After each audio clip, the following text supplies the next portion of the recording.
ఈసారి సంక్రాంతి పండుగ 2 రోజులు ముందుగానే రానుంది. జనవరి 11న తన 150వ చిత్రంతో చిరు, జనవరి 12న తన 100వ చిత్రంతో బాలకృష్ణ అభిమానుల ముందుకు రాబోతున్నారు.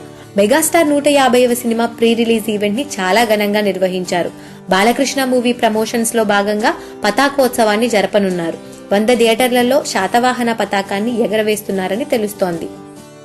నందమూరి మరియు మెగా అభిమానులు తమ అభిమాన హీరోల సినిమాల విడుదల కోసం ఆతృతగా ఎదురు చూస్తున్నారు.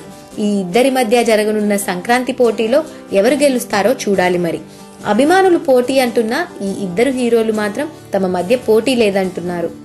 నిన్న జరిగిన ప్రీ రిలీజ్ ఈవెంట్ లో చిరంజీవి నా సహోదరుడు బాలకృష్ణ సినిమా గౌతమిపుత్ర శాతకర్ణి కూడా మంచిగా ఆడాలని కోరుకుంటున్నట్లుగా చెప్పారు. చిరు అలా అంటే బాలకృష్ణ ఖైదీ నెంబర్ 150 మూవీలో ఒక సాంగ్ ని బాగా వింటున్నారట. ఏం సాంగ్ బాలయ్య అంతగా వినేదనుకుంటున్నారా? అదేనండి మొన్న రిలీజ్ చేసిన నీరు నీరు సాంగ్. నీరు నీరు రైతు కంట నీరు అనే పాట బాలయ్య బాబుకు చాలా నచ్చిందని, ఆ సాంగ్ ని బాగా వింటున్నారని సమాచారం. బాలయ్య తన 101వ చిత్రంగా రైతు అనే మూవీ చేస్తున్నారని ఇప్పటికే చాలా వార్తలు వస్తున్నాయి. ఈ పాట ఆ రైతు సినిమాకి సంబంధించిన దానిలా అవడంతో బాలయ్య బాబు బాగా కనెక్ట్ అయ్యారంటూ సమాచారం. మరిన్ని టాలీవుడ్ లేటెస్ట్ అప్డేట్స్ కోసం మా ఛానల్ ని సబ్స్క్రైబ్ చేయండి.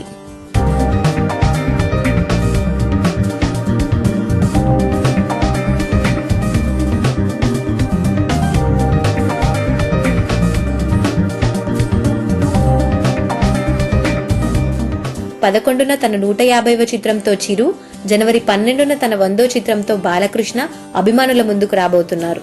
మెగాస్టార్ 150వ సినిమా ప్రీ రిలీజ్ ఈవెంట్ ని చాలా ఘనంగా నిర్వహించారు.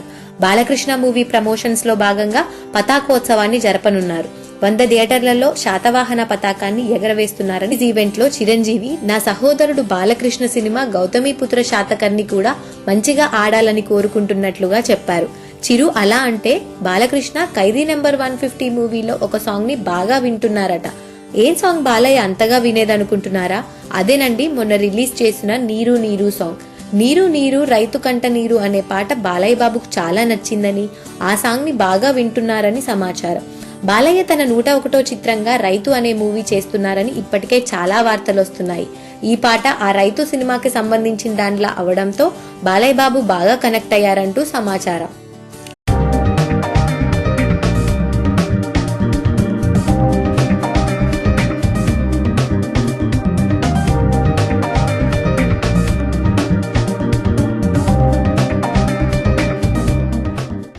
ఈసారి సంక్రాంతి పండుగ 2 రోజులు ముందుగానే రానుంది. జనవరి తెలుస్తోంది.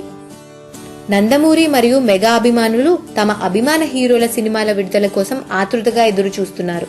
ఈ ఇద్దరి మధ్య జరగనున్న సంక్రాంతి పోటీలో ఎవరు గెలుస్తారో చూడాలి. మరి అభిమానులు పోటీ అంటున్నా ఈ ఇద్దరు హీరోలు మాత్రం తమ మధ్య పోటీ లేదంటున్నారు. నిన్న జరిగిన ప్రీ రిలీజ్